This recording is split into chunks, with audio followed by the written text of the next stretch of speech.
વૃક્ષો આપણા મિત્રો. વૃક્ષો માણસો અને પશુ પક્ષીઓ માટે ઘણા ઉપયોગી છે. વૃક્ષો આપણને મીઠા ફળ આપે છે.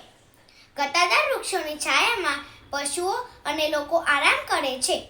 કેટલાક વૃક્ષોમાંથી પાંદડા, છાલ, મૂળ, ફળ વગેરે માણસને દવામાં ઉપયોગી છે. વૃક્ષોના મૂળ અને પાન જમીનનું ધોવાણ અટકાવે છે. વૃક્ષોમાંથી લાખ, ગુંદર, મધ, સૂકો મેવો, રબર અને તેલ મળે છે. વૃક્ષોના લાકડામાંથી આપણા ઘરનું રાચરચીલું બને છે.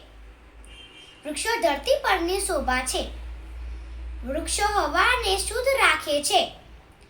વૃક્ષો વાદળાને ઠંડા પાડે છે. આમ તે વરસાદને ખેંચી લાવવાનું કામ કરે છે. વૃક્ષો આપણને ઘણા ઉપયોગી છે. આપણે વૃક્ષો કાપવા જોઈએ નહીં. આપણે વધુને વધુ વૃક્ષો વાવવા જોઈએ. વૃક્ષો વાવો, જીવન બચાવો. Thank you.